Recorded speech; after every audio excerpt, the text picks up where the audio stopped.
ಸರು, ನಾನು ಇಲ್ಲಿ ಟೆನ್ಷನಲ್ಲಿ ಓಡಾಡ್ತಿದ್ರೆ ನೀನು ಆರಾಮಾಗಿ ಕುತ್ಕೊಂಡು ಫೋನ್ ನೋಡ್ತಿದ್ಯಾ? ಮತ್ತು ನಾನೇನು ಮಾಡಲಿ? ನಿನ್ನ ಥರ ನೀನು ಟೆನ್ಷನಲ್ಲಿ ಓಡಾಡ್ಲಾ?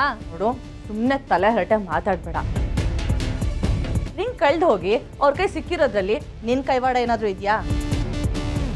ನೋಡು, ನನ್ನ ಹತ್ರನೇ ಡಬಲ್ ಗೇಮ್ ಮಾಡ್ತಿಲ್ಲ ತಾನೆ? ಅಕ್ಕ, ಗೇಮ್ ಪ್ಲಾನ್ ಮಾಡಿದ್ ನೀನು, ನನಗೂ ಅದಕ್ಕೂ ಸಂಬಂಧನೇ ಇಲ್ಲ. ಆ ರಿಂಗನ್ನ ಬ್ಯಾಗಲ್ಲಿ ಇಟ್ಕೊಂಡವಳು ನೀನೇನೆ. ಹಾಗಾದ್ರೆ ನಿನಗೂ ಗೊತ್ತಿಲ್ಲ, ನನಗೂ ಗೊತ್ತಿಲ್ಲ. ಆ ರಿಂಗ್ ಹೋಗಿ ಅವ್ರ ಕೈಗೆ ಹೇಗೆ ಸೇರ್ತು? ಯಾರಿಗೆ ಗೊತ್ತು? ನಾವು ಯಾವುದೋ ಜ್ಞಾನದಲ್ಲಿ ಯಾರ ಹತ್ರ ಆದ್ರೂ ಮಾತಾಡುವಾಗ ಅದವ್ರಿಗೆ ಗೊತ್ತಾಗಿ ನಾವು ಅವ್ರ ಹತ್ರ ಕದ್ದ ಹಾಗೆ ಅಜ್ಜಿ ನಮ್ಮ ಹತ್ರ ಕದ್ಬಿಟ್ರಾ? ಇಲ್ಲ,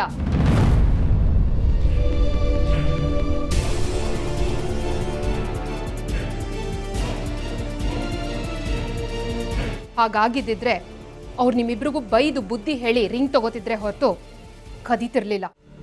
ಅಕ್ಕ, ಅದು ಅವ್ರ ಮನೇಲಿ ಮಿಸ್ ಆಗಿದ್ ರಿಂಗು ಈ ಮನೇಲಿ ಅಜ್ಜಿ ಕೈಗೆ ಸಿಕ್ಕಿದೆ ಅಂದ್ರೆ ಅದನ್ನ ಆ ಮನೆಯಿಂದ ಕತ್ತಂದಿದ್ ನೀವೇ ಅಂತ ಯಾರು ಬೇಕಿದ್ರು ಹೇಳ್ಬೋದು. ಏಜೆ ಮನೆ ಸೊಸೆಂದ್ರಾಗಿ ಇಂಥ ಕಳ್ತನದ ಕೆಲಸ ಮಾಡಕ್ ನಾಚಿಕೆ ಆಗಲ್ವಾ ನಿಮ್ಗೆ?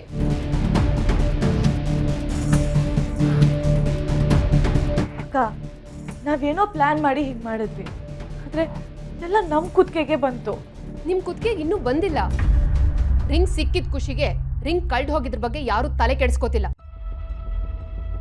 ಆ ರಿಂಗ್ ಕದ್ದೋರು ನೀವೇ ಅಂತ ಎಲ್ರಿಗೂ ಗೊತ್ತಾಗಿ ಅದನ್ನ ಯಾರಾದ್ರೂ ಏಜೆಗೆ ಹೇಳಿದ್ರೆ ಆಗ ನಿಮ್ ಕುತ್ತಿಗೆಗೆ ಬರುತ್ತೆ. ಏಜೆ ಮನೆ ಮರ್ಯಾದೆ ಹೋಗುವಂತ ದೊಡ್ಡ ತಪ್ಪು ಮಾಡಿರೋ ನಿಮ್ಮಿಬ್ರಿಗೆ ಏಜೆ ಏನ್ ಶಿಕ್ಷೆ ಕೊಡ್ಬೋದು ಅಂತ ಗೊತ್ತಲ್ವಾ? ನೀವಿಬ್ರು ಯಾಕೆ ಹೀಗಾಡ್ತಿದ್ದೀರಾ? ಯಾಕಂದ್ರೆ ಆ ಲೀಲಾ ನಮಗೆ ಅತ್ತೆಗೆ ಬರೋದು ಇಷ್ಟ ಇಲ್ಲ. ಅದನ್ನ ತಪ್ಸೋಕೆ ನೀವು ನಮಗೆ ಸಪೋರ್ಟ್ ಮಾಡಲ್ಲ. ಅದೇ ಪಕ್ಷ ನಾವಾದ್ರೂ ಪ್ರಯತ್ನ ಮಾಡೋಣ ಅಂತ ಹಿಂಗೆ ಮಾಡಿದ್ವಿ. Stop it.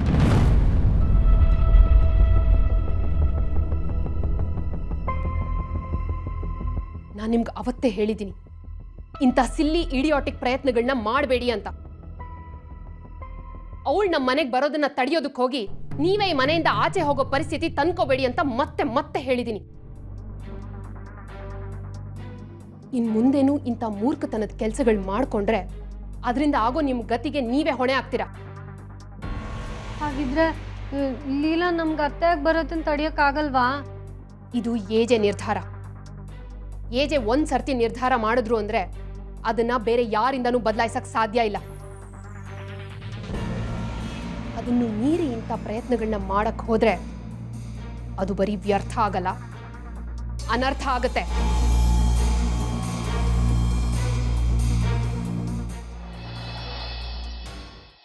ನೋಡಿ ಇಲ್ಲಿ ನೋಡ್ರಿ ಶ್ರುತಿ, ನೋಡಿದ್ರಲ್ಲ, ಇಂಥ ಸಂಭ್ರಮನ ನೀವೆಲ್ಲರೂ ಕನಸಲ್ಲೂ ನೋಡಿರಕ್ಕೆ ಸಾಧ್ಯ ಇಲ್ಲ ಬಿಡಿ. ನಿಮ್ಗೆ ಗೊತ್ತಾ ಮಂಜುಳಾ, ನಾವಲ್ಲಿ ಹೋಗ್ತಿದ್ದ ಹಾಗೆ ಅವ್ರು ನಮಗೋಸ್ಕರನೇ ಕಾಯ್ತಾ ಇದ್ರು.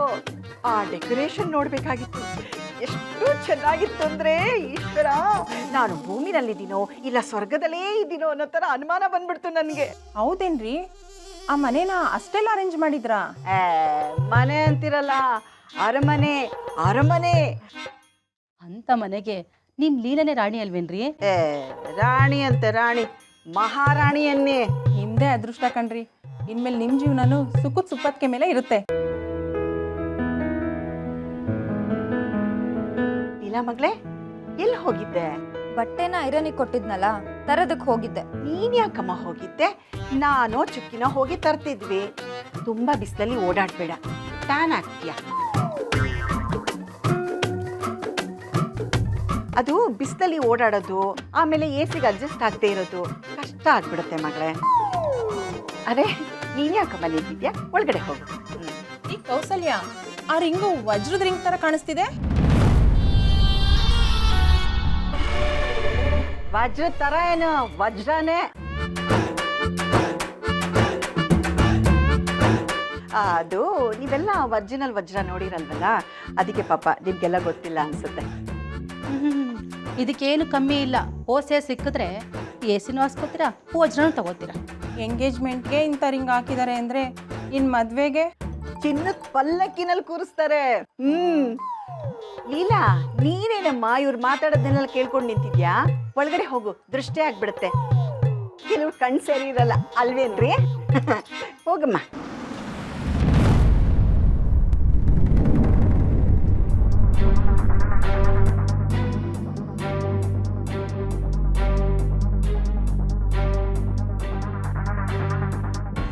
ಅವಳು ಹಿರಿ ಸೊಸೆ.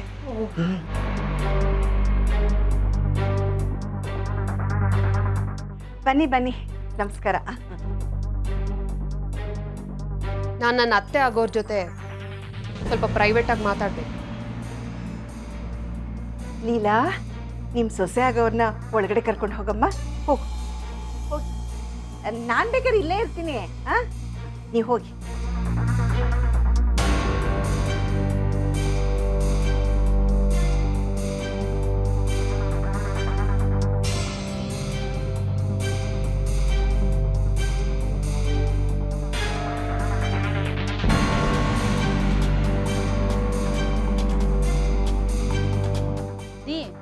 ಏನೋ ಮಾತಾಡಬೇಕು ಅಂತ ಇದ್ರು.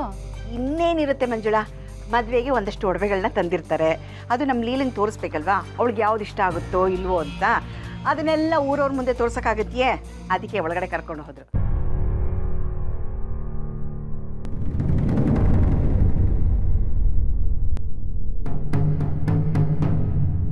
ನಾನು ಇಲ್ಲಿಗೆ ಯಾಕೆ ಬಂದಿದ್ದೀನಿ ಅಂತ ಯೋಚನೆ ಮಾಡ್ತಾ ಇದೆಯಾ? ನಾನು ಅವತ್ತಿಲ್ಲಿಗೆ ಬಂದಾಗ ಏಜೆ ನಿನಗೋಸ್ಕರ ಇಲ್ಲಿವರೆಗೂ ಯಾಕೆ ಬಂದ್ರು ಅಂತ ಕೇಳಿದೆ. ಅದಕ್ಕೆ ನೀನು ಉತ್ತರ ಕೊಡ್ಲಿಲ್ಲ. ಆದ್ರೆ ಅದಕ್ಕೆ ಉತ್ತರ ಈ ಮದುವೆ ಅನ್ನೋದು ನನಗೆ ಗೊತ್ತಿರಲಿಲ್ಲ. ಗೊತ್ತಾಯ್ತಲ್ಲ, ಗೊತ್ತಾದ್ಮೇಲೂ ಇಲ್ಲಿವರೆಗೂ ಬರೋ ತೊಂದರೆ ಯಾಕೆ ತಗೊಂಡ್ರಿ? ಕಾರಣ ಇಲ್ಲದೆ ನಾನು ಯಾವ ಕೆಲಸನೂ ಮಾಡಲ್ಲ, ಎಲ್ಲಿಗೂ ಬರಲ್ಲ.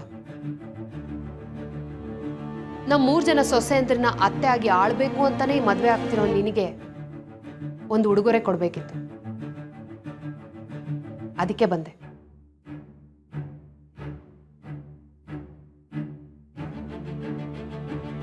ನೋಡು ಇದನ್ನ.